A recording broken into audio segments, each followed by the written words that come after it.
Hoy nos vamos a sumergir en una de las narrativas más cruciales de la historia antigua, el libro de 1 Samuel.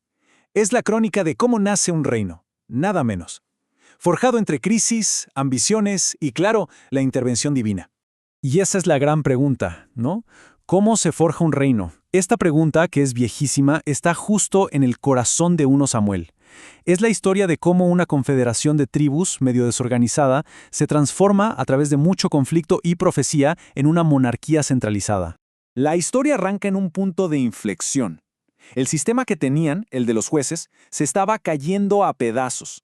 La corrupción de los líderes, la desunión del pueblo, todo eso había creado un vacío enorme. Se sentía un anhelo colectivo por otro tipo de liderazgo, uno que prometiera orden, unidad y poder. Y toda esta era de transición está personificada en una figura monumental que va a servir como puente entre dos mundos, Samuel. Miren, la historia del nacimiento de Samuel es en realidad la historia del renacimiento de toda la nación.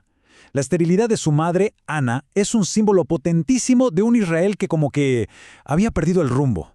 Su oración desesperada es en el fondo la oración de todo un pueblo que necesita una nueva dirección, urgente.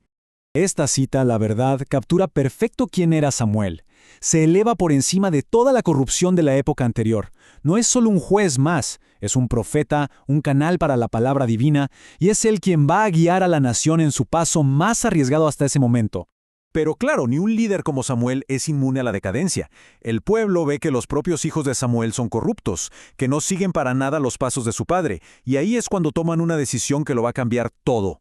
Ojo, que esta petición es mucho más profunda de lo que parece. No es solo un cambio político, ¿eh? Es un rechazo no solo a Samuel, sino al mismísimo gobierno directo de Dios sobre la nación. Lo que la gente quiere es un líder visible, un rey de carne y hueso que los guíe en la batalla. Y Samuel les da una profecía, pero durísima, sobre lo que de verdad cuesta tener una monarquía. Les dice, un rey no solo va a traer victorias militares, va a traer impuestos, servicio militar obligatorio y al final la servidumbre. Les advierte con todas las letras que ese poder que tanto anhelan les va a costar la libertad. A pesar de las advertencias, la gente insiste. Así que se elige un rey, Saúl, un hombre que físicamente parecía perfecto para el papel, vamos, que sobresalía por encima de todos. El reinado de Saúl empieza con muchísima promesa, pero se ve socavado rapidísimo por su propio carácter.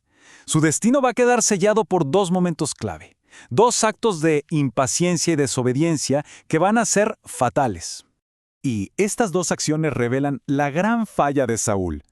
Es un rey que pone su propio juicio y la aprobación de sus soldados por encima de la palabra de Dios. Primero, la impaciencia y el miedo lo dominan. Y después, la codicia, el querer quedarse con un trofeo. En fin, este enfrentamiento es el punto de no retorno. Samuel, en nombre de Dios, le da una de las reprimendas más potentes de todo el texto. La lección es clarísima. La verdadera lealtad no se demuestra con rituales ni ofrendas, sino con obediencia. Y la consecuencia es absoluta. El favor divino que lo hizo rey ahora le es retirado. El texto lo describe como un hombre atormentado por un mal espíritu, que es una forma de describir su tormento interno, la pérdida total de su vocación real. Y mientras un rey cae en desgracia, empieza la búsqueda de otro. Pero esta vez, la búsqueda no es en las cortes, ni entre los grandes guerreros. No. Es en el campo de un pastor. A Samuel lo mandan a ungir a un nuevo rey de entre los hijos de Jesé, y en el proceso, él mismo aprende una lección fundamental. Mientras Samuel queda impresionado por la altura y la apariencia de los hijos mayores, igual que con Saúl, le recuerdan que los criterios de Dios son otros. Y con esto, la transferencia de poder se ha completado. Aunque sea en secreto, el espíritu que había abandonado a Saúl encuentra su nuevo hogar en el hijo menor, el pastor David. El ciclo de rechazo y elección ha comenzado una vez más. El camino de David al trono no se prueba con su unción, que fue secreta, sino con su valentía en el campo de batalla. Y vaya que si lo probó, en uno de los enfrentamientos más legendarios de la historia. A ver.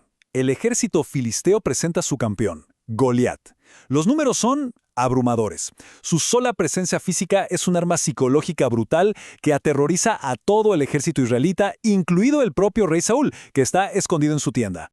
Y en medio de ese punto muerto, de ese miedo paralizante, aparece David, pero no viene armado como un soldado, sino como un pastor que defiende a su rebaño. Y aquí vemos un contraste increíble: la tecnología militar de la Edad del Bronce contra la herramienta simple de un pastor. Con estas palabras, David le da la vuelta por completo a la batalla. Esto ya no es un concurso de fuerza entre dos hombres, no. Se convierte en una defensa del honor de Dios. Él no confía en su habilidad, sino en el poder de aquel en cuyo nombre está luchando. Es una declaración de fe que cambia el resultado, incluso antes de lanzar la primera piedra. La victoria de David lo convierte en un héroe nacional de la noche a la mañana. Pero esta nueva fama siembra una semilla de celos, unos celos mortales en el corazón del rey Saúl. Imagínense, los cantos de celebración del pueblo se convierten en un tormento constante para Saúl. Cada alabanza a David es, para él, una confirmación de que este joven pastor es ahora su gran rival por el trono, el hombre que Samuel había profetizado que lo reemplazaría. Y así, el escenario queda listo para un conflicto civil. La historia que sigue es una de amistad, de traición y del nacimiento muy doloroso de una dinastía que va a definir a toda una nación. Pero esa es una historia para otro momento.